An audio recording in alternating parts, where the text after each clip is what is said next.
Joe Coy is a phenomenal comedian. He sells out arenas everywhere. And that's for a reason. He is as good as it gets when it comes to stand-up. Those shows are fucking difficult to do. You know, Which and if you Joe Coy apparently found out. I got the gig 10 days ago. You want a perfect monologue? Yo, shut up. You're kidding me, right? The last thing the Golden Globes audience was doing was kidding around. Yeah, first-time host Joe Coy's excitement over hosting the awards show disappeared real fast after a few of his jokes didn't land with the Hollywood crowd.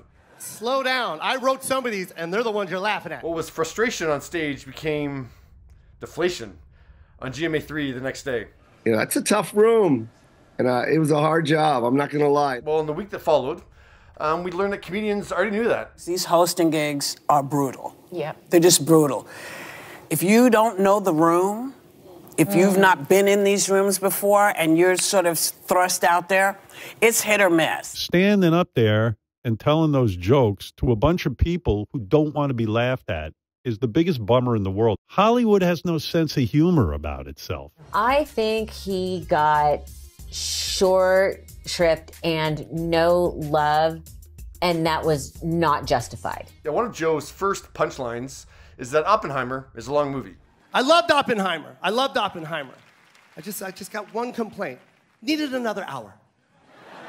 When they cut to Robert Downey Jr., he would barely even give Joe a smirk. I love Oppenheimer, especially the first season. And Christopher Nolan was completely unimpressed.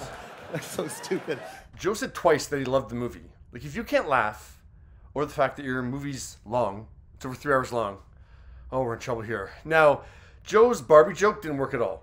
Oppenheimer is based on a 721-page Pulitzer Prize-winning book about the Manhattan Project. And Barbie is on a plastic doll with big boobies.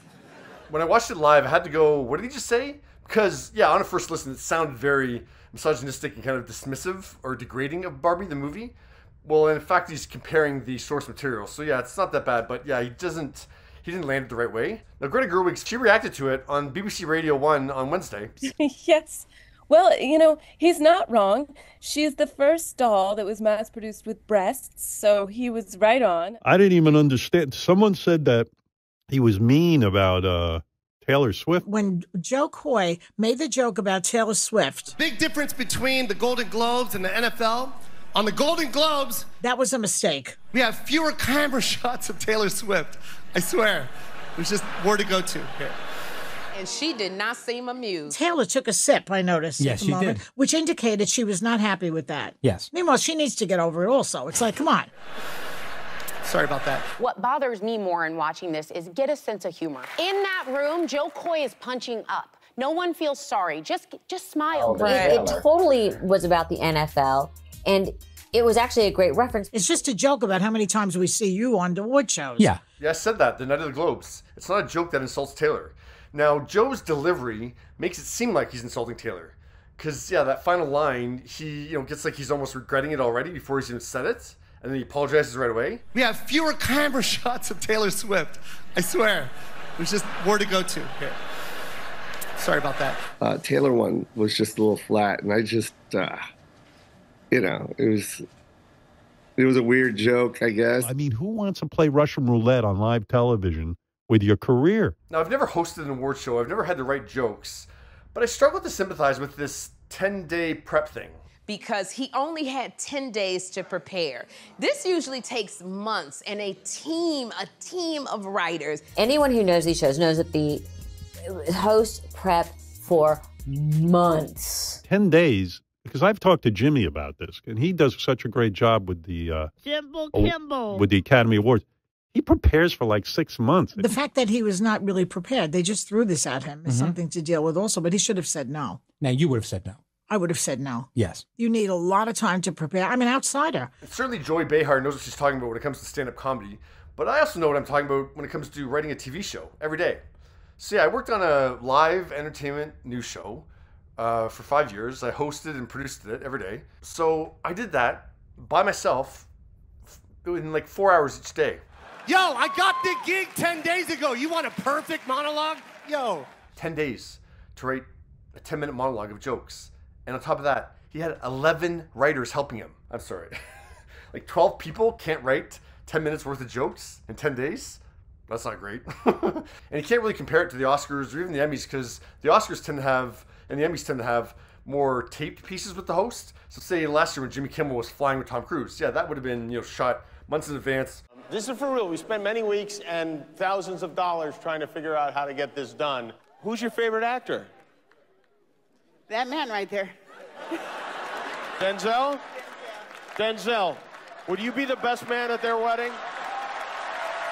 Come on. Golden Globes, there's no tape pieces. He's just walking out there and talking for 10 minutes. So, you're not going to start that months in advance. What are you going to do? Like, yeah, your jokes aren't going to be relevant. Jimmy Kimmel's not writing his monologue 6 months in advance. Like, they're writing that in the last few days. Joe's fine. If I'm Joe, I don't let it get to me. Let it slide off of your back. You're fine. You'll be fine. Yes. You're a talented, successful comic. And Steve Martin offered the same reassurance on Instagram Threads, writing, "I tip my hat to anyone who steps out on stage to host a live award show.